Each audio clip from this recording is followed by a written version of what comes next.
Dream पूरा करने के लिए किसी एक किसी एक इंसान की या जो भी कामयाब इंसान है उनकी एक बातें ही बहुत बड़ी होती है। तो मेरा सफर इस कंपनी में 6 साल से कंप्लीट हो चुका है और आगे भी जारी रहेगा। और इस 6 साल के अनुभव को अगर मैं कहिए 2-2.5 साल में शेयर कर दूं तो ये इम्पॉसिबल है। लेकिन हाँ, इन 2-2.5 घंटे में एक दो बात ऐसी जरूर रहेगी जो आपके दिलों को छू जाएगी और आप अपनी लाइफ में कामयाब और सक्सेस होंगे। और मैं हमेशा पूरी कोशिश करती हूँ कि जो भी मेरे डाउनलाइंस मेरी मीटिंग्स को अटेंड करें वो अंजलि यादव नहीं बल्कि अंजलि यादव से बेहतर बहुत सारे अपनी कंपनी में लीडर्स हैं, उनके जैसा बने, अच्छे चेक कमाएं और अपने सपने को पूरा करें। तो मैं अभी मीटिंग स्टार्ट कर रही हूँ। शायद बहुत सारे लोग मेरे से मिल भी चुके होंगे, मेरी मीटिंग अटेंड भी कर लिए होंगे, लेकिन फिर भी कंपनी का सिस्टम है। तो आप सभी को मेरा नमस्कार। मेरा नाम अंजलि यादव हुआ और मैं बनारस यूपी से हूँ। दोस्त, जब भी कभी मैं मीटिंग स्टार्ट करती हूँ और जो सामने बैठे मेरे डाउनलाइंस है जो सुनते हैं तो उसमें मुझे अपना हमेशा सीडी लेवल याद आता है, क्योंकि कभी इस लेवल पे बैठ के सीडी पीडी ईडी इस लेवल पे बैठ के कभी हम लोग भी सीखा करते थे।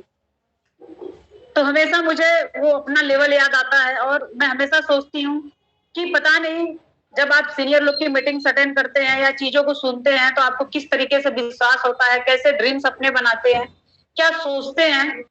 क्योंकि ये लेवल ही ऐसा होता है कि जिसमें आप हजार डाउट्स के साथ आप स्टार्ट करते हैं।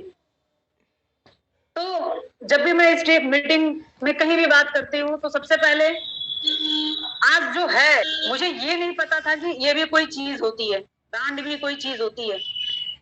क्यों? क्योंकि वैसी सोच नहीं थी, वैसे हालात नहीं थे। तो मैं बनारस यूपी से हूँ और बात की जाए क्वालिफिकेशन की और मैं किस परिवार से हूँ, मैं हमेशा बहुत प्राउड से अपने, देखिए कभी भी आप किसी भी लेवल पे चले जाइए, लेकिन जब आप अपना अतीत जब जब इंसान याद करता है ना तो वो अतीत उसको हमेशा आगे बढ़ने के लिए प्रेरित करता है। क्योंकि बीता हुआ कल, जो आपका बीता हुआ अतीत रहता है ना, वो आपको याद दिलाता है कि आप क्या थे। और आज और आने वाला कल आपको ये याद दिलाता है कि आप जिस कंपनी में हैं वो कंपनी कितना बेहतर है। और यहाँ गांव की गाली होती है, वो बहुत उल्टा सीधा बोलकर चला गया था, जिसकी वजह से मुझे बहुत दुख हुआ। और मैं बहुत छोटी सी, मैं कुछ कर नहीं सकती थी, लेकिन मैं अपने पापा के पास गई। जब वो इंसान चला गया तो मैं अपने पापा के पास गई। पापा से मैं ये बोली कि पापा, अब मुझे यहाँ से पढ़ना लिखना है और यहाँ से एक मैं अच्छी नौकरी करूंगी और आपके अपने पूरे परिवार को बदल के रख दूंगी। आज भी मुझे वो याद है, वादे अपने पापा से किया हुआ वादा आज भी मुझे याद है। मैंने अपने पापा से वादा किया है कि पापा, आज जो इंसान आपको गाली दिया है ना, अगर मैं लड़का रहती और बड़ा रहती ना, क्योंकि अगर आपके पेरेंट्स के सामने अगर आपके पेरेंट्स को कोई गाली देता है, बहुत सारे बच्चे होंगे जो बर्दाश्त कर लेते होंगे, लेकिन मेरे से बर्दाश्त नहीं हुआ। मेरे पापा बहुत सीधे साधे गांव के आदमी, वो आए पूरे उल्टा सीधा बोल के चले गए। और मैंने अपने पापा से वादा किया कि पापा, आज से मैं बहुत अच्छे से पढ़ूंगी और पढ़ लिख कर एक अच्छी नौकरी करूंगी और अपने पूरे परिवार को बदल के रख दूंगी। और तब से मेरा ड्रीम बना, मेरे परिवार वालों का ड्रीम बना। क्योंकि मैंने अपने पापा से पूछा, पापा गांव में सबसे अमीर आदमी कौन होता है? क्योंकि अगर आप जिनके जैसा बनना चाहते हो, पहले वो इंसान है कौन? तो जब मैंने ऐसी बातें अपने पापा से बोली तो पापा कहे, एक तो गांव का प्रधान है जो कि पूरा पैसे लगाता है, फिर एक बार प्रधानी लाता है, फिर कुछ करता धरता नहीं है और लूट के रख लेता है। दूसरा इंजीनियर है, डॉक्टर है, या जो गवर्नमेंट जॉब कर रहा है। तो मेरे गांव में बगल में एक लोग इंजीनियर थे जिनका अच्छा खासा घर था। तो मेरे माइंड में ये सेट हो गया कि अगर मैं भी इंजीनियर बन जाऊंगी तो मेरे घर के हालात बहुत अच्छे हो जाएंगे, मेरे परिवार में आज जो गरीबी है वो सही हो जाएगा और हमारी जो लाइफ है वो बहुत अच्छी हो जाएगी। ये सोचकर मैंने 9th क्लास से पढ़ाई को और भी बेहतर तरीके से पढ़ना स्टार्ट कर दिया। मैं 9th पढ़ी और 9th क्लास में जब मैंने एडमिशन लिया था तो आज भी मुझे वो पल, वो दिन याद है कि मेरे घर से मेरे स्कूल की दूरी थी वो 3 किलोमीटर की थी। और 3 किलोमीटर मुझे पैदल जाना पड़ता था। या तो बस कभी रोकती नहीं थी, क्योंकि स्टूडेंट को कभी बस रोकता नहीं है, क्योंकि स्टूडेंट पैसे नहीं होते, वो पैसे देते नहीं है, इसलिए प्राइवेट बस कभी रुकता ही नहीं था और मुझे पैदल जाना पड़ता था। मैंने पापा से बहुत जिद करने के बाद, मुझे लगभग 2 हफ्ते लग गए थे, पापा से मैंने जिद किया, रोया, तो मुझे 350 की सेकंड हैंड की साइकिल आई थी, जिससे मैंने अपनी 9th क्लास की पढ़ाई, 10th क्लास की पढ़ाई, 12th क्लास की पढ़ाई और इंटर की पढ़ाई की थी। ये बातें मैं इसलिए बता रही हूँ क्योंकि आगे मैंने अपने परिवार को क्या दिया, ये चीज आपको भी जानने को मिलेगा। तो जब मैं 9th क्लास में थी, तब से, जब से मैंने अपने पापा से वादा किया, तब से मैंने पढ़ना स्टार्ट कर दिया, और भी बेहतर तरीके से। क्यों? क्योंकि मेरा एक ड्रीम बन गया था कि अब मुझे यहाँ से इंजीनियर बनना है, अच्छे नौकरी करना है और अच्छे पैसे कमाना है और अपने घर के हालात को बदल के रख देना है। तो मैं हमेशा उस पल को, उस दिन को याद करती हूँ कि मैंने यार कितने कष्ट भरे दिन जिए हैं। शायद जब मैं हाई स्कूल का पेपर दे रही थी ना, तो आप साथ इस टाइम में तो वो चीजें नहीं है, लेकिन आज भी मुझे वो वक्त याद है। मैं हमेशा हर मीटिंग में बोलती हूँ, पता नहीं आप लोग जानते होंगे या नहीं, लेकिन जब मैं हाई स्कूल का पेपर दे रही थी तो मेरे घर पे ऐसी व्यवस्था नहीं थी कि मैं अच्छे से पढ़ाई कर सकूं। लाइट की व्यवस्था, रात में मुझे पढ़ने के लिए मेरे घर में लालटेन तक नहीं होता था। मेरे घर में मेरा 2 कमरे का घर था, और जिसमें जो शीशे, एक डेबरी बोलते हैं, जो कि शीशे क्या होता है, और उसमें केरोसिन, मतलब जो मिट्टी का तेल डालते हैं, फिर उसके ढक्कन पे छेद करते हैं और पाटन लगाकर उसको दीपक जलाते थे। पहले उसको डेबरी बोलते हैं। बहुत सारे लोग गांव के होंगे तो वो जानते होंगे, अगर नहीं भी जानते होंगे तो नेट पर गूगल पे सर्च कर लीजिएगा कि पहले जमाने में डेबरी किसे कहते हैं, आएगा दिखकर। तो उसमें मैं हाई स्कूल में मैंने उससे पढ़ाई किया, डिबरी से मैंने पढ़ाई की। आज भी मुझे वो टाइम याद है। कभी कभी ऐसे आगे झुककर पढ़ते थे तो बाल जल जाते थे। और उसके बाद जब मैं इंटर में गई तो ज्यादा टाइम पढ़ना, क्योंकि तब मेरा साइंस हो गया था, और उस समय जो मैथ होते थे वो 6 मैथ होते थे। कोई ट्यूशन नहीं, कोई कोचिंग नहीं, सेल्फ स्टडी था।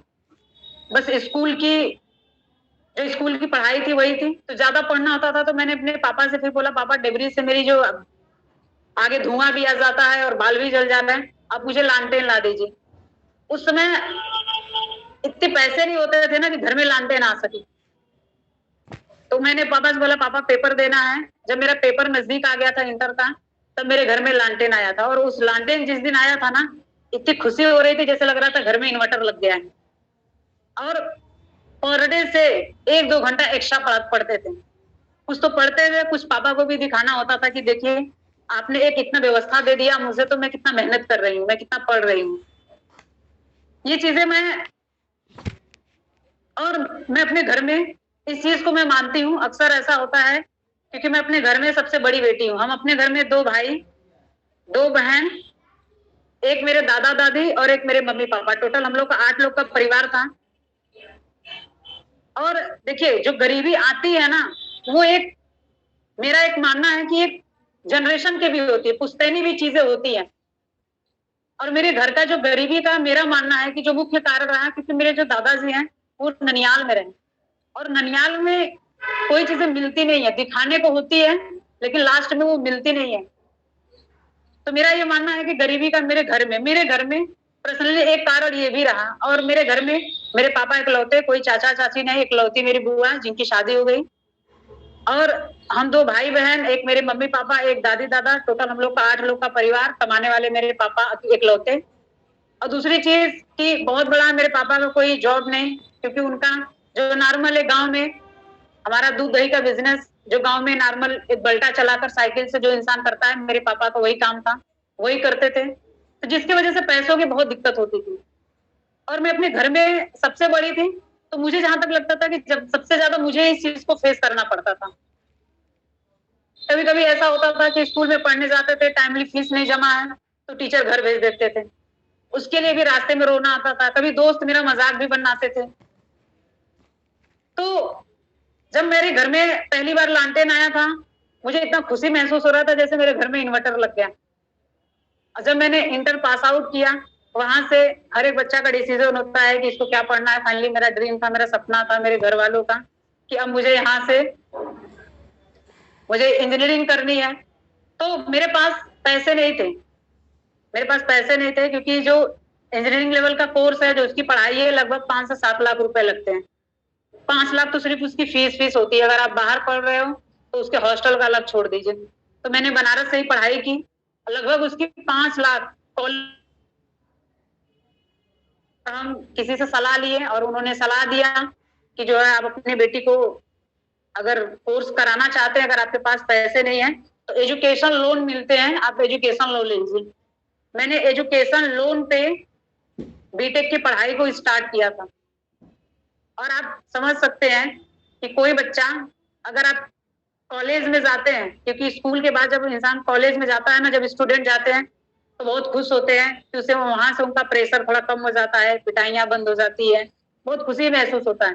लेकिन मेरे साथ ऐसा कुछ भी नहीं हुआ, क्योंकि जब मैंने पढ़ाई करना स्टार्ट किया था तब मेरे पास इतना प्रेशर था मुझे, क्योंकि जब मैं पढ़ाई कर रही थी तब मेरे पास,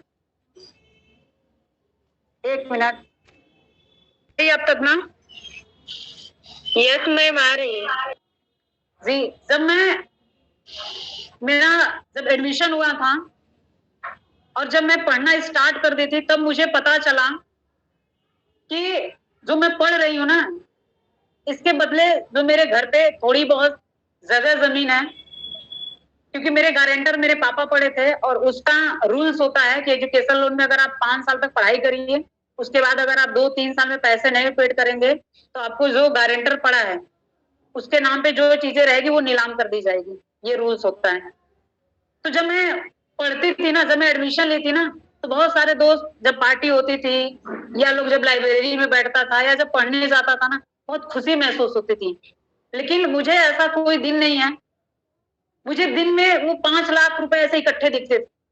मुझे ऐसा लगता था कि यार मैं पढ़ने के बाद पता नहीं पैसे पेड कर पाऊंगी कि नहीं, मैं अच्छे मार्क्स ला पाऊंगी कि नहीं, मेरा कहीं नौकरी लगेगा कि नहीं। क्योंकि बहुत सारा, एक 5 लाख बहुत बड़ी रकम होती है। अगर किसी स्टूडेंट को ये बात पता चल जाए कि नहीं, वो 5 लाख की लोन पे लेकर पढ़ाई कर रहा है, तो वो कैसे पढ़ाई करेगा। शायद ऐसी पढ़ाई कोई किया होगा तो उसे पता होगा, लेकिन मैंने की है। मुझे नींद नहीं आता था रात में, और ऐसा ये प्रेशर था, और मेरे माँ बाप का मेरे पे विश्वास था कि ये चीजें मैं उनसे खुद भी नहीं बता सकती थी। क्यों? क्योंकि जो हो गया है तो हो गया है। अब यहाँ से मुझे पीछे मुड़कर, मेरे पास कोई ऑप्शन नहीं था कि मैं पीछे मुड़कर कुछ देखूं। यहाँ से मेरे लिए कोई ऑप्शन नहीं बचा था सिवाय कि मैं पढ़ूं अच्छे से, फिर एक अच्छी नौकरी करूं और उस 5 लाख को भरूं। कभी कभी तो मुझे ये नहीं समझ में आ रहा था कि ऐसा ना हो कहीं मेरा जीवन ऐसे खत्म हो जाए ये लोन भरते भरते, फिर मैं अपने परिवार को क्या दे पाऊंगी। जिसकी वजह से ना तो कॉलेज में कोई प्रोग्राम है, ना कभी मैं कोई प्रोग्राम अटेंड करती। और सबसे बड़ी बात है कॉलेज में भी जाने में, क्योंकि अब बीटेक कर रही हूँ तो साइकिल से तो जाऊंगी नहीं। मेरे कॉलेज से मेरे घर की जो दूरी थी ना, वो 95 किलोमीटर की थी, और मुझे 3-3.5 घंटे लगते थे बस से सफर करने की। लगभग 90 किलोमीटर दूर पे था मेरा कॉलेज। पैसे इतने नहीं थे कि मैं हॉस्टल में रह के पढ़ाई करूं। 3-3.5-4 घंटे लग जाते थे कॉलेज में। और जब मैं वहां पे पहुंचती थी ना, तो मेरे टीचर्स बोलते थे तेरा जीवन ना, तुम्हारा जीवन बस सफर करने में खत्म हो जाएगा, तुम पढ़ने ही क्यों आती हो, घर से बैठ के पढ़ो। क्योंकि 1-2-3 क्लास अक्सर मिस हो जाता था, जाते जाते पूरा मीटिंग्स होना चालू हो जाता था।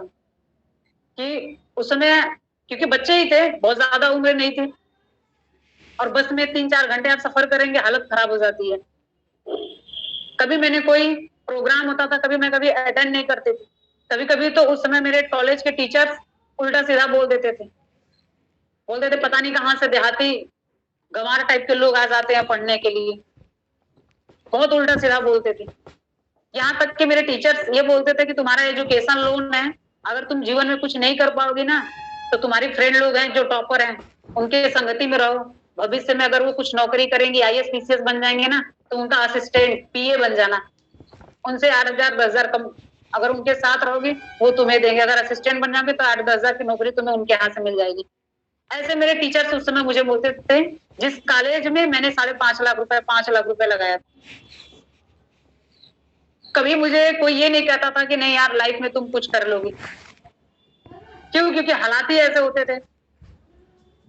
और जब मैं 2011 में बीटेक में एडमिशन लिया था, और उस समय गांव में 1-2 लोग बीटेक करते थे। लेकिन जिस समय मैंने पास आउट की 2015 में ना, उस समय हर घर में, हर 2-3 घर के बाद एक बंदा होता था जो बीटेक किया हुआ था। और उस समय बेरोजगारी इतनी ज्यादा बढ़ गई थी, बीटेक का स्कोप टोटल खत्म हो गया था, और बस ये लग रहा था कि कहीं मेरी लाइफ सेटल हो जाए। जब मैं फाइनल ईयर में पहुंची थी, जब मेरा एडमिशन हुआ था, तो कॉलेज वालों ने वादा किया था कि आप एक बार एडमिशन ले लीजिए, कॉलेज में कंपनी आएगी और आपकी बेटी को उठा ले जाएगी। कंपनी खुद आएगी और आपकी बेटी ना 4 साल बाद 20 से 25 हजार रुपए कमाना चालू कर देगी। ये सोचकर हमने एडमिशन लिया था।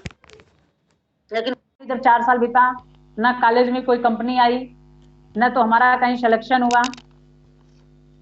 और जब फाइनल ईयर में जब आपको नॉलेज हो जाती है, जब सारी चीजें पता चलने लगती है, तो पता चलता था, क्योंकि मेरा जो ब्रांच था वो कंप्यूटर साइंस का ब्रांच था, तो पता चला सीएस का ब्रांच खत्म, स्कोप खत्म हो रहा है। अगर सिविल रहता तो बेटर होता, मैकेनिकल रहता तो बेटर रहता, क्योंकि बहुत बेरोजगारी रहती है, तो हर ब्रांच के लोग अलग अलग टाइप में अपने लेवल को लेकर परेशान होते हैं। तो हम जिससे भी बोलते थे, लोग बोलता था नहीं यार तुम्हारा ब्रांच सही है, कोई बोलता था नहीं यार ये ब्रांच सही है। कभी कभी लगता था यार हम लोग किए ही क्यों, इतने पैसे ही क्यों लगाएं।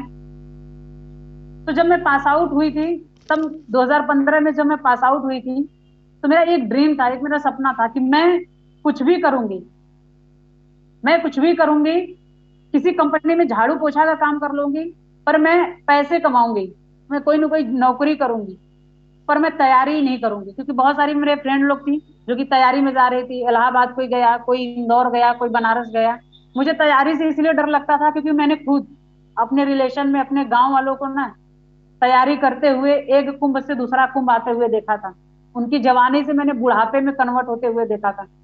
इसलिए मुझे तैयारी नहीं करना था, क्योंकि पैसे की तुरंत जरूरत थी। तो मैं हमेशा सोचती थी अगर मेरा कहीं जॉब नहीं लगेगा ना, मैं किसी कंपनी में झाड़ू पोछा का काम कर लूंगी, लेकिन मैं पैसे कमाऊंगी, क्योंकि पैसे मुझे उस टाइम बहुत ज्यादा जरूरत था। फाइनली ये हुआ, जब मैं पास आउट हुई मेरे अच्छे परसेंटेज रहे, और जब कॉलेज में कंपनी नहीं आई तो मैंने बहुत जगह रिज्यूम लगाया। और 2015 में माइक्रोमैक्स कंपनी, आप शायद नाम सुने होंगे, तो माइक्रोमैक्स जैसी कंपनी में मेरा सिलेक्शन हुआ, और मैं वहां पे सॉफ्टवेयर इंजीनियर के तौर पे सेलेक्ट हुई 2015 में। और जब मैं सेलेक्ट हुई थी, मेरे जीवन में कुछ कुछ ऐसी घटनाएं हैं, मैं मीटिंग में शेयर करती हूँ और बताती हूँ। मैं आप लोगों को ये बात इसलिए बता रही हूँ ना, क्योंकि आप समझें कि प्राइवेट जॉब कहाँ है, क्या चीज है, बाहर की दुनिया क्या है, यहाँ पे अब तक मुझे क्या मिला है, इस चीज को समझने के लिए मैं बता रही हूँ। प्राइवेट कंपनी में प्रोडक्शन लाइन में कितना हार्ड वर्क है। तो आज भी मेरे जीवन की कुछ ऐसी घटनाएं हैं ना जिनको कभी मैं भूल नहीं पाती। प्राइवेट कंपनी में अब तक मेरे जीवन की सिर्फ 2 कंपनियां हैं, 2015 से लेकर आज तक। एक वो कंपनी जिसमें मैं खुद गई थी, माइक्रोमैक्स कंपनी। आज भी मुझे उसका पहला दिन याद है कि जब मैं कंपनी में गई थी, मेरी ऐसी सोच थी कि वहां पे एसी होगा, अपना पर्सनल केबिन होगा, और अच्छे से हम काम करेंगे, अच्छा इनकम करेंगे। मेरे घर पे जो लोन है, मेरे एजुकेशन लोन है, मैं उसको कंप्लीट कर दूंगी।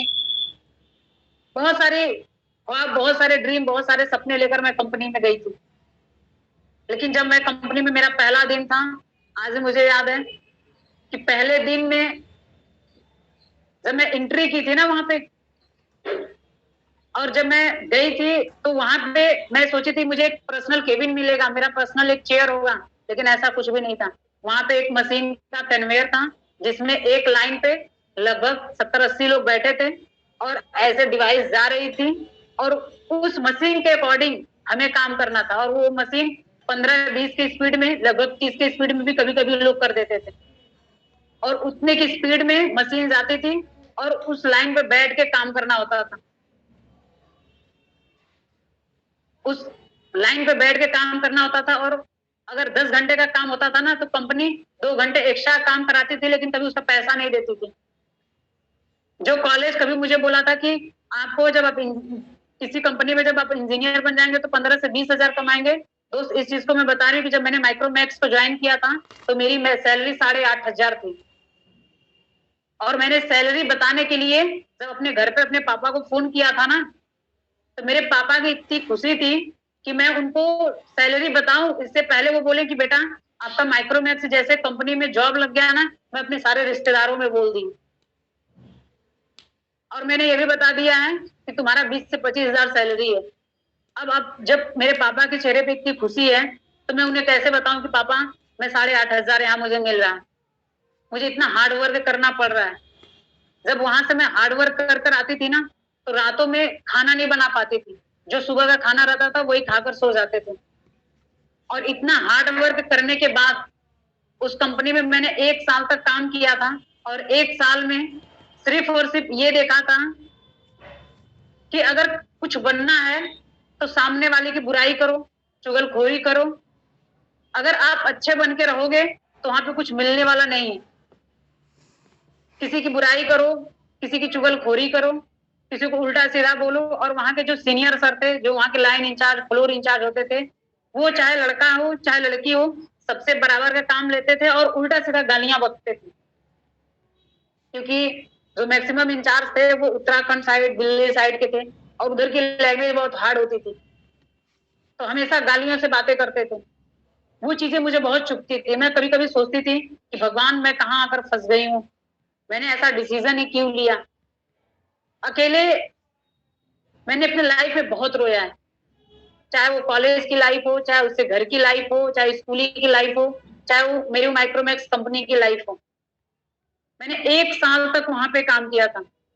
1 साल के बाद फाइनली डिसीजन ये आया कि कंपनी ने वहां पे एम्प्लॉइयों को निकालना चालू कर दिया 2016 में।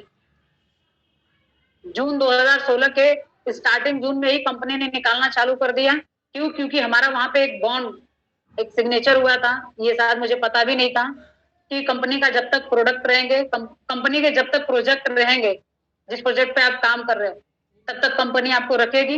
आपका प्रोजेक्ट खत्म, कंपनी आपको बाहर निकाल देगी। ये शायद मुझे नहीं पता था।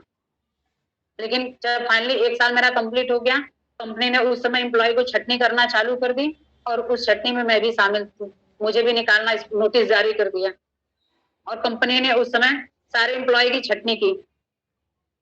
और जब कंपनी ने ये ऐसा नोटिस जारी किया था ना, तो मैं बस यही सोचती थी कि 1 साल में कभी मैंने इस कंपनी के अलावा किसी और कंपनी के बारे में नहीं सोचा।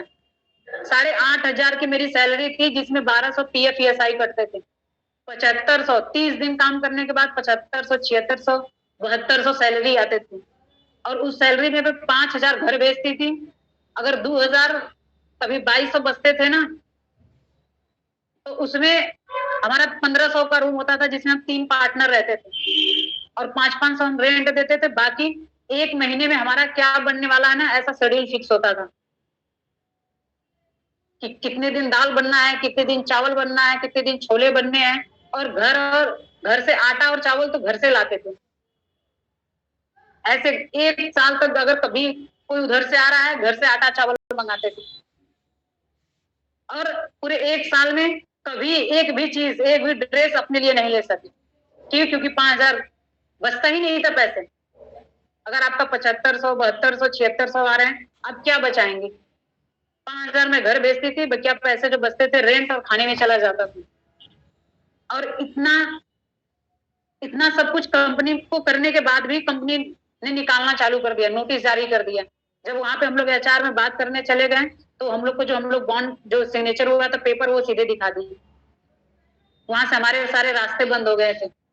बहुत रोती थी, रातों में नींद नहीं आती थी। उसी बीच में हमें कंपनी के जिस कंपनी में हम काम करते थे, हमारे उस समय बनारस के हम 4 लोग थे। 4 में मैं गर्ल्स में अकेले थी, 3 हमारे सीनियर सर थे। तो वहां पे जब मैं जॉब करती थी, जब कंपनी निकालना चालू कर दी, तो हम लोग वैसे यही बोलते थे कि अगर किसी को कोई अच्छी कंपनी मिल जाए तो हमें जरूर बताना। और उसी बीच में हमारे अप्लाइंग सर थे, रमेश सर। उनको किसी के माध्यम से जब ये कंपनी के बारे में पता चला और जब वो गए हम लोग इस कंपनी में ना बहुत सारे लोग हैं शायद अपलाइन की वैल्यू नहीं करते हैं। क्यों? क्योंकि वो अपलाइन उन्हें किसी वजह से यहाँ पे लाया है, इस बिजनेस के बारे में बताया है, वो अपलाइंस की वैल्यू नहीं करते हैं, वो कंपनी की वैल्यू नहीं करते हैं, कंपनी के प्रोडक्ट की वैल्यू नहीं करते हैं। आपको मैं सच्ची बता रही हूँ, इस बिजनेस में इस काम के लिए हमें कोई इन्वाइट नहीं किया है, हमें कोई नहीं बुलाया है। क्योंकि 2016 में जब कंपनी निकाल रही थी तो हम लोग खुद काम को सर्च कर रहे थे और खुद हम लोग अपने से चलकर, हमारी जो हम जॉब करते थे वो उत्तराखंड में करते थे और हमारी जो ज्वाइनिंग जहाँ पे हम कंपनी को ज्वाइन किए थे 2016 में, वो झारखंड का एक खूबसूरत सा शहर है टाटा नगर के आगे घाटशिला। वहां पे हम लोग खुद लोगों से पूछते पूछते पहुंचे थे और वहां पे हमारी ज्वाइनिंग हुई।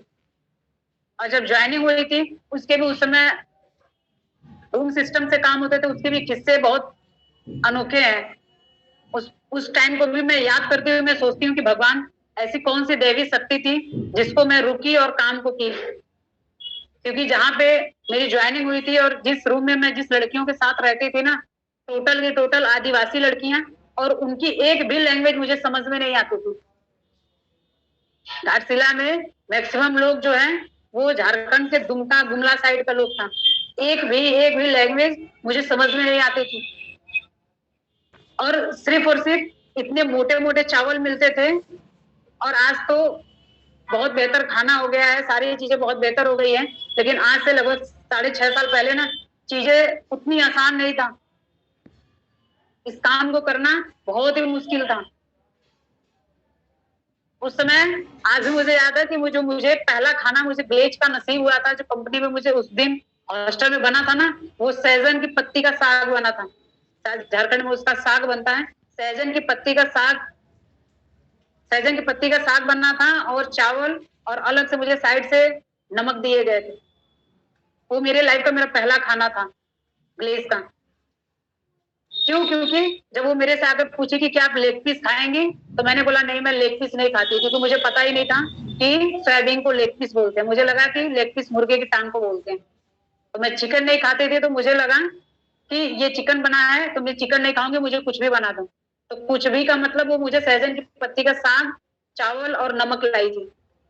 और जब मुझे पहली बार वो खाना मिला था ना, मुझे इतना रोना आ रहा था कि भगवान कितनी बुरी मेरी किस्मत है, मैंने ऐसा क्या गुनाह कर दिया है जो मुझे आप इतना बड़ा सजा दे रहे हैं। मेरे जिस समय मैं इस कंपनी को ज्वाइन की थी ना, मेरे पास एक नहीं हजारों बहाने थे इस काम को मैं छोड़ दूं। पहला तो मुझे किसी की लैंग्वेज नहीं समझ में आता था। दूसरा कि जिस माहौल में मैं रह रही थी, जिस हॉस्टल में जिस लड़कियों के साथ रह रही थी, टोटल आदिवासी लड़कियां और टोटल एकदम पढ़ी लिखी नहीं थी। उनकी लैंग्वेज एक भी, मुझे उनकी भाषा जो एक भी नहीं समझ में आती थी। मैं समझती थी कि यार 1 साल किसी कंपनी में काम करने के बाद लोगों का प्रमोशन होता है, मेरा तो यहाँ डिमोशन हो गया। लेकिन बस एक चीज था कि अगर यहाँ से मेरी लाइफ बन जाए। मेरा जब दूसरा दिन मेरी क्लासेस चली तो मुझे बताया गया, जब मैं बीसी क्लास को देखी और जब मेरा क्लास चला, मुझे पता चला कि यहाँ पे लेवल है और लेवल के अकॉर्डिंग अगर आप यहाँ पे आरडी बनते हैं तो आरडी में आपको 30,000, 40,000, 50,000 आप कमा सकते हैं। और जब मैं आई थी तो मुझे बताया गया था कि यहाँ पे 3 से 4 महीने आपकी ट्रेनिंग चलेगी और ट्रेनिंग के बाद आपको 15 से 20,000 रुपए मिलेंगे। सही बताइए, वो 15 से 20,000 मुझे ऐसे लगते थे जैसे मेरे लाखों की इनकम है। क्यों? क्योंकि यहाँ से पहले, आज से पहले जिस कंपनी में मैं काम कर रही थी वहां पे 8,000 कमा रही थी, 8,500 मेरी सैलरी थी। जो मुझे 15-20,000 बताया गया है ना, तो मुझे ऐसा लग रहा था कि मेरी लाखों की ये इनकम है। और मैं सोची कोई बात नहीं, जब मेरे अप्लायंस ने मुझे बताया कि यहाँ पे आपको 6-7, जब 3 से 4 महीने आप ट्रेनिंग करेंगे तब आपको 15-20,000 मिलेंगे। उस समय मुझे लगता था यार मैं जल्दी से जल्दी ट्रेनिंग को कंप्लीट करूं और मेरा इनकम स्टार्ट हो। क्यों? क्योंकि मेरे 1 साल मुझे बीत चुके थे और 1 साल का सिर्फ मेरे पास समय बचा था और वहां उस कंपनी से लगभग मैं 40 से 50,000 रुपए ही जमा कर पाई थी। अभी भी मुझे 4.5 लाख रुपए भरना था। तो जब मैं कंपनी को ज्वाइन की जून 2016 में, तो अप्लायंस ने मुझे बताया, देखिए यहाँ पे इस बिजनेस में अप्लायंस का बहुत बड़ा रोल है। कभी भी अप्लायंस की बातों को इग्नोर नहीं करना है अगर आपको अपने लाइफ में कामयाब और सक्सेस होना है। तो कि आज जिस समय मैंने जब मेरे छोटे छोटे क्वेश्चन होते थे, जब कभी मुझे ऐसा लगता था यार मैं इस काम को नहीं कर पाऊंगी ना, तब उस समय अप्लायंस मेरे सपोर्ट किए, मेरे जितने भी सीनियर अप्लायंस है वो सब मेरा सपोर्ट किए, जिसकी वजह से आज मैं यहाँ पे हूँ। उस समय मेरे पास भी एक नहीं, मैंने पहले बताया, हजारों बहाने थे। बहुत सारी ऐसी चीजें हैं जो अगर मैं आपको नहीं शेयर कर सकती हूँ, बहुत सारी ऐसी चीजें हैं जो मैं आपको नहीं बता सकती, लेकिन उस समय बहुत मुश्किल था काम को करना। बस एक ही टारगेट था, जब मेरे अप्लायंस ने मुझे मेरा प्लान क्लियर किया, जब मुझे बताया और बोला कि हाँ कंपनी का दिया हुआ टारगेट है 0+4 मंथ में अगर आप आरडी बनेंगे तो आप स्टार आरडी बनेंगे। बस मेरे माइंड में वो स्टार आरडी नहीं, बल्कि वो स्टार आरडी का जो चेक है ना, वो एक मुझे चेक दिखाए थे, एक चेक था। मैं अपने लाइफ में वो अपने इतना बड़ा इनकम पहली बार देखी थी, क्योंकि जहाँ पे मैं काम करती थी माइक्रोमैक्स में, वहां पे एएम की जो सैलरी थी ना वो 35 से 40 हजार रुपए थी। तो मैं अपने जब माइक्रोमैक्स में थी तो मैं सोचती थी कि अगर मैं 10 साल बाद अगर एएम बनूंगी ना तो मेरी भी सैलरी इतनी होगी। लेकिन जब यहाँ पे जब मुझे प्लान बताया गया, जब मुझे चीजों को समझाया गया, जब मैं ट्रेनिंग कंप्लीट की, जब मुझे बताया गया कि नहीं अगर यहाँ पे कंपनी का दिया हुआ टारगेट अगर आप 0+4 मंथ में आरडी बनती हैं तो स्टार आरडी बनती हैं, जिसमें आपका 50,000 से प्लस इनकम होगा। और मुझे एक आरडी लेवल का चेक दिखाया गया था, वो चेक अभी भी मुझे याद है। वो चेक मैं देखी थी 46,994 रुपए का वो चेक था। जब उस चेक को मुझे एक मोबाइल में दिखाया गया ना, तो वो चेक भले वो किसी आरडी का रहा होगा ये मुझे नहीं पता, लेकिन वो चेक मुझे लग रहा था ये कब चेक, इस पैसे की जरूरत सबसे ज्यादा उसमें जो लग रहा था ना वो मुझे लग रही थी। मैं सोचती थी कब ये पैसा मेरा हो जाए, काश ये मेरा इतना चेक आने लगे, मैं सब कुछ ठीक कर दूंगी। मेरे घर पे इतनी परेशानियां होती थी ना, चाहे मैं माइक्रोमैक्स में थी, चाहे मैं इस कंपनी में आ गई ना, कभी मैं फोन से बात नहीं करती थी। क्यों? क्योंकि दर्द जो है ना सुना नहीं जाता था, परेशानियां ना सुनी नहीं जाती थी। जब मुझे पता चला कि नहीं यार यहाँ पे कंपनी का दिया हुआ प्लान है, अगर उसमें मैं उसको पूरा कर लेती हूँ तो मैं स्टार बनूंगी, और स्टार बनूंगी तो मैं 50,000 से प्लस इनकम करूंगी। और मैं एक चेक देखकर इतना मोटिवेट हुई थी कि मुझे बस यही लगता था कि अगर यहाँ पे बहुत सारे उस जोन में बहुत सारे आरडी डायमंड थे जो मेरे से भी कम पढ़े लिखे थे, कोई कोई तो ऐसा इंसान था जो एकदम नहीं पढ़ा लिखा था, बहुत सारे लोग थोड़ा बहुत पढ़े लिखे भी थे जो कि अच्छा इनकम कमा रहे थे, अच्छी लाइफ स्टाइल थी। जब मैं लोगों को देखती थी ना, मैं सोचती थी यार असल में लोग तो इंजीनियर यहाँ पे हैं, क्योंकि जहाँ पे मैं काम करती थी ना वहां पे लोग लेबर की तरह काम करता था, और जब मैं यहाँ पे देखी तो लोग यहाँ पे प्रोफेशनल तरीके से काम कर रहा है। लोगों की ड्रेस, सीनियर जितने भी एसडी आरडी जितने लोगों डायमंड जिनकी मैं ड्रेस जब देखती थी ना, लगता था यार कितने वीआईपी टाइप के लोग हैं। तो वहां से मेरे ड्रीम्स अपने जगह, मेरी अप्लायंस ने मुझे मेरा सपोर्ट किया। और मैं आपको एक छोटी सी अप्लायंस में एक छोटी सी बात बता रही हूँ, इस चीज को अपने माइंड में आप घुसा लेना कि इस बिजनेस में अप्लायंस का क्या रोल है, इस बिजनेस में अप्लायंस का क्या महत्व है। आपके पास गाड़ी की चाबी होगी की, अगर की किसी के पास है तो स्क्रीन पे या तो फिर ऐसे की सामने लाए, या तो आप अपने पास जहां भी बैठे हैं आप एक की लेके, उससे मैं आपको दिखाऊंगी कि अप्लायंस का क्या महत्व है।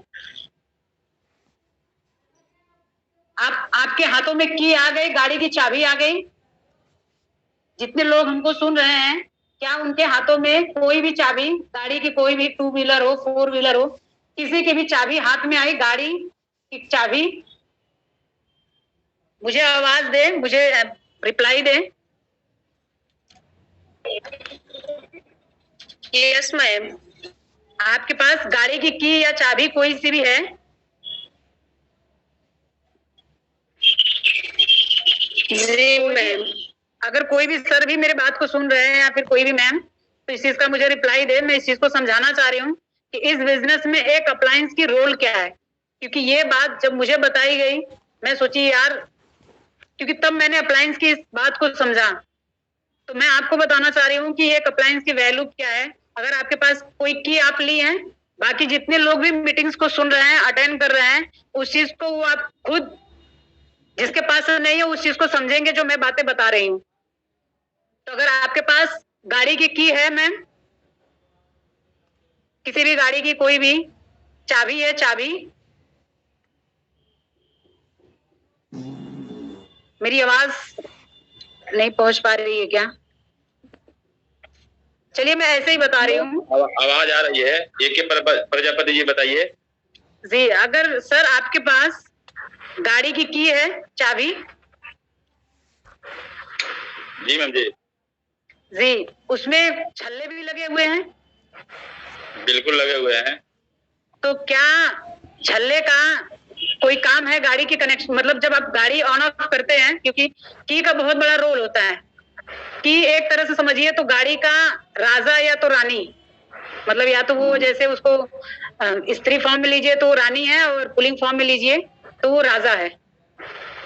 तो जो चाबी होती है वो तो राजा या तो रानी होती है, क्योंकि कितनी भी महंगी आप गाड़ी ले लीजिए, जब तक वो की लगेगी नहीं वो ऑन नहीं होगी, और तब तक हम कहीं चला नहीं सकते उसको।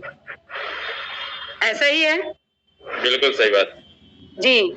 तो अगर आपके पास की है, और की जो है, जिस दिन की को ये अहम आ जाए, जिस दिन उसको ये समझ आ जाए, चाबी को जिस दिन ये इस चीज का घमंड आ जाए कि अरे यार मैं गाड़ी में जब अंदर जाती हूँ उसके जहाँ पे उसका लॉक होता है तब गाड़ी ऑन ऑफ होती है, और जो वो चाबी, वो जो छल्ला है उसको आप की से निकाल दीजिए।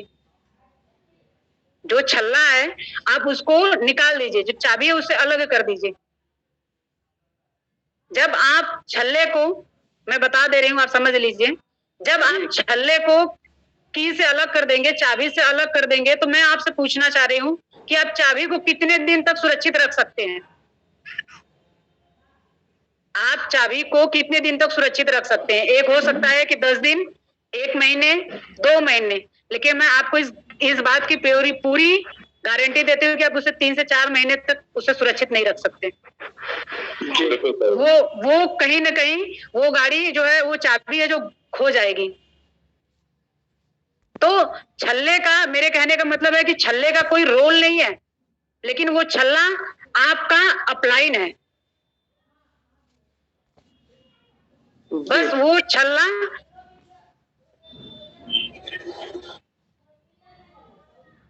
कोई मुझे मैसेज कर रहा है कि वो की क्यों खो जाएगी, क्योंकि की जो है ना वो बहुत छोटी सी है, वो कहीं भी रख दीजिए वो इधर उधर हो जाएगा और उसका आपका ध्यान हट जाएगा। लेकिन जो छल्ला है ना वो की को अपने आप से जुड़ी रहती है।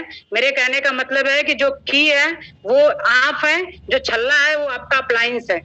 इस चीज को आप समझिए कि जो की है वो आप है, जो छल्ला है वो आपका अप्लायंस है।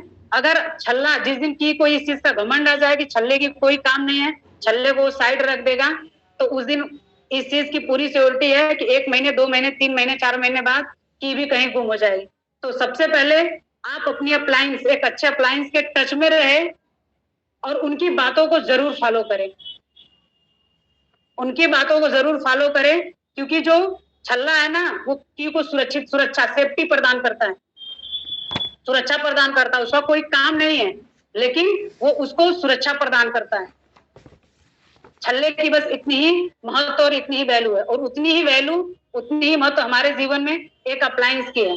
क्योंकि आज मैं जब यहाँ तक पहुंची हूँ तो एक अच्छे अप्लायंस की गाइडलाइन में पहुंची हूँ। तो आप अपने एक अच्छे अप्लायंस के साथ हमेशा कनेक्ट में रहें। तो जब मुझे ये प्लानिंग्स मिला था, जो मेरी अप्लायंस ने मुझे जो चीजें सिखाई, मैं उस पर काम करना चालू कर दी। दोस्त मैं आपको बताऊं कि मेरा 0 मंथ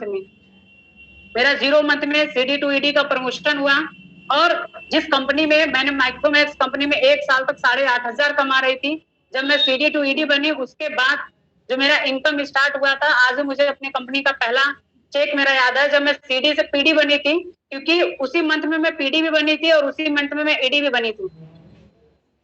तो PD जब बनी थी तो मेरा 1,600 का इनकम आया था, लेकिन ED के बाद, जब PD 1 महीने के बाद जब मेरा 1 मंथ था, तो 1 मंथ में मेरा 12,600 की इनकम हुई थी। जो मैं माइक्रोमैक्स कंपनी में 1 साल तक 8,500 कमा रही थी, वहां पे मेरा एक ही महीने में 0 मंथ में तो मेरा 400 का आया था और 1,600 का आया था इंसेंटिव, लेकिन पहले मंथ में मेरा 12,600 रुपए का चेक बना था। और उस चेक को मैं देखकर इतना मोटिवेट हुई थी, और वो चेक मैंने स्क्रीनशॉट करके अपने पापा को भेजा था, अपने पापा को बताया कि पापा मैं यहाँ पे अब माइक्रोमैक्स जैसे कंपनी से भी बेहतर इनकम करना स्टार्ट कर दी हूँ। 1 मंथ में मेरा एसडी CD टू 0 मंथ में मेरा CD टू ED का प्रमोशन हुआ, फिर मेरा 1 मंथ में SD प्रमोशन हुआ, फिर फाइनली कंपनी के दिए हुए प्लान में 0+4 मंथ में मैं RD बनी, और मैं RD नहीं बल्कि स्टार RD बनी। और एक RD का चेक जो मैं CD लेवल पे देखी थी वो 46,794 रुपए के देखी थी।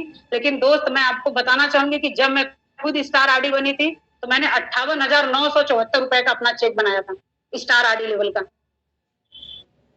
और उसके कुछ ही टाइम बाद जून 2019 में मैं डायमंड बनी, और मैं डायमंड नहीं बल्कि स्टार डायमंड बनी, और मैं यूपी की पहली स्टार डायमंड बनी। और अभी तक जब मैं RD थी मेरे घर में, मुझे मैंने पहले ही बताया कि पहले मेरा लोन था, मैंने उस लोन को पेड किया। सबसे पहले मेरी प्राथमिकता थी कि मैं लोन को पेड करूं, तो मैंने उस लोन को भरा। उसके बाद मैंने अपना घर बनाया, क्योंकि जब कोई त्योहार आता था ना मेरे घर में तो हम लोग उसकी गोबर से उसकी लिपाई होती थी, उसकी साफ सफाई जब होती थी उसके बाद गोबर से लिपाई होती थी ना, तो कभी हाथों में कुछ चुभ जाता था। और जब त्योहार आते थे, अच्छे ड्रेस नहीं होते थे ना, तो हम लोग पापा से जिद करते थे, रोते थे कि पापा हमें भी अच्छा ड्रेस चाहिए। कभी कभी तो उस घर में हम लोग इतना फ्रस्ट्रेट हो जाते थे ना कि इस चीज का दुख होता था कि भगवान अगर पैदा ही करना था तो किसी और के घर में पैदा किया होता, या सोचते थे यार पड़ोसी के घर में पैदा कर दिया होता।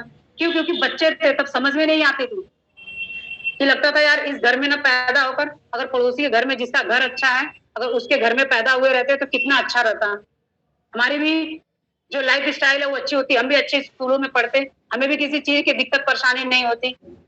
ऐसा रोना आता था, गुस्सा कभी कभी आ जाती थी, मैं सोचती थी यार इनके घर में मैं पैदा ही क्यों हुई। लेकिन जब मैं यहाँ पे आई और जब मैं डायमंड बनी, स्टार RD से डायमंड के बीच में मैंने बहुत सारे चेक कमाए, बहुत इंसेंटिव बनाई, बहुत अच्छे अच्छे मैंने इंसेंटिव कमाए जो कि स्क्रीन पे दिख भी रहे। तो जब मैं बनी उसके बाद मैंने अपना एजुकेशन लोन जो है उसको चुकता किया। मेरे घर में मैंने पहले ही बताया था कि मैं 9th क्लास में 350 की साइकिल से पढ़ाई की थी, और कोई भी गाड़ी नहीं थी, 2 व्हीलर की कोई गाड़ी नहीं थी। पर मैंने पहली जो गाड़ी अपने भाई को गिफ्ट की थी पल्सर 150, 1,35,000 की गाड़ी मैंने उसको गिफ्ट किया। उसका बर्थडे था 12 अप्रैल 2018 को।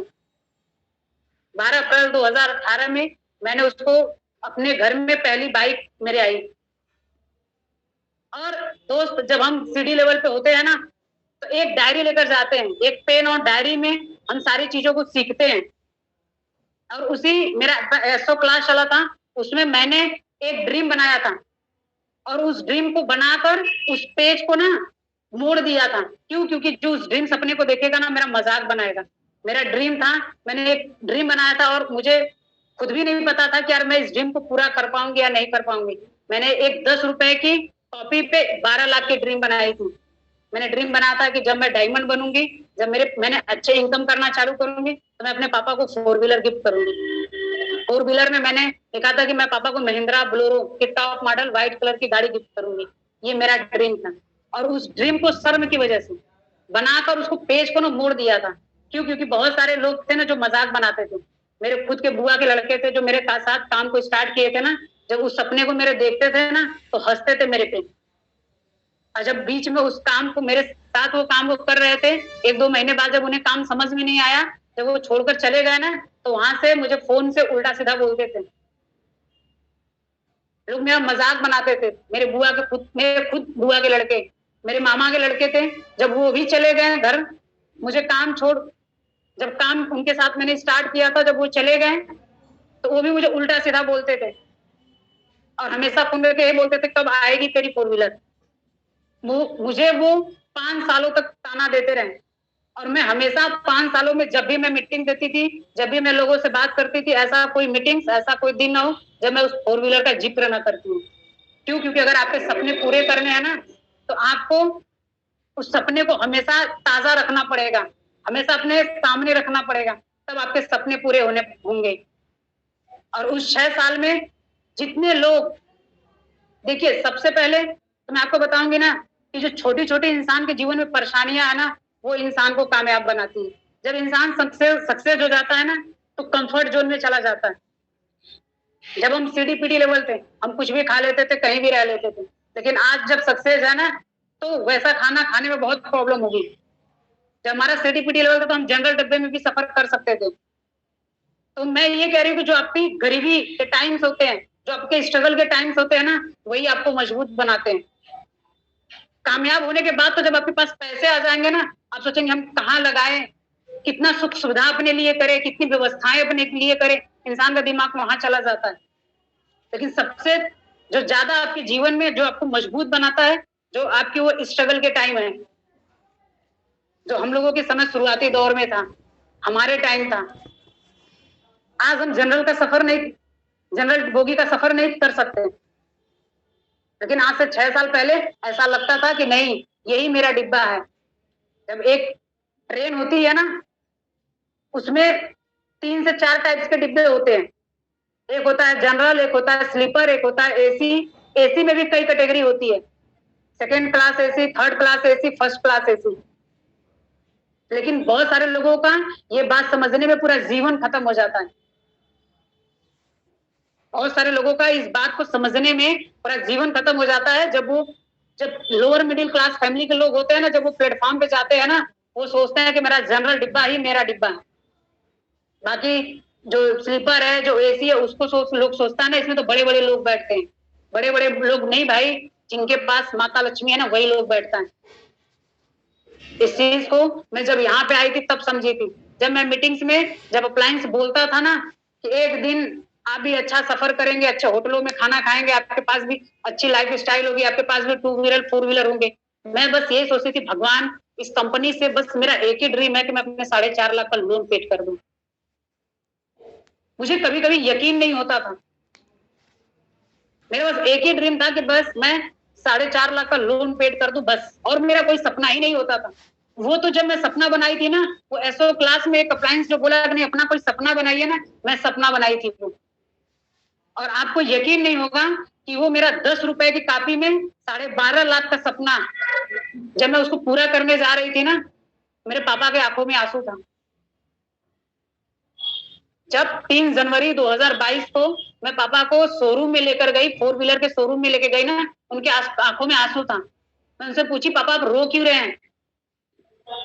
पापा बोले ना कि मेरे लिए कितनी सौभाग्य की बात है कि मैं गांव का ऐसा पहला आदमी हूँ। खैर दहेज में 2 व्हीलर के लोग शोरूम में गए होंगे, एक आध दो लोग ऐसा होगा जिनके बेटे को दहेज में गाड़ी मिली होगी, तो शायद वो शोरूम में गए होंगे। लेकिन मेरे पापा मेरे गांव के इकलौते ऐसे आदमी थे जिनको उनकी बेटी 4 व्हीलर के शोरूम में ले गई थी, और वो वहां पे ना खुशी के आंसू रो रहे थे। मैंने पूछा, पापा रो क्यों रहे हैं? बेटा आज से 10 साल पहले जब तुम 9th क्लास में थी, जब तुम 9th क्लास में थी, तुम 350 की साइकिल के लिए कितना जिद की थी और कितना रोई थी, और मैं तुम्हें दिलाने में कितना समय लगा दिया। आज वही मेरी बेटी अपने पैसे से मुझे 12 लाख की गाड़ी गिफ्ट कर रही है। दोस्त मैं आपको बताना चाहूंगी कि मैं अपने पापा को 3 जनवरी 2022 को Mahindra Bolero neo magnetic silver top 10 N10 model की गाड़ी गिफ्ट की, जो कि स्क्रीन पे दिखाई दे रही है। ये मेरा घर है और ये मेरी गाड़ी है। अभी पिछली बार, और मेरे घर में छोटी से छोटी जो चीजें हैं ना, मैं एक गर्व के साथ कह सकती हूँ कि मैंने इस कंपनी की कमाई और इस चेक से खरीदा है।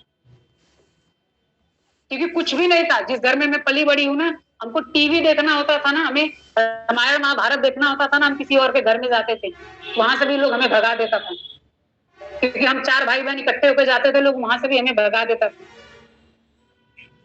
एक टेबल फैन होता था, एक टेबल फैन,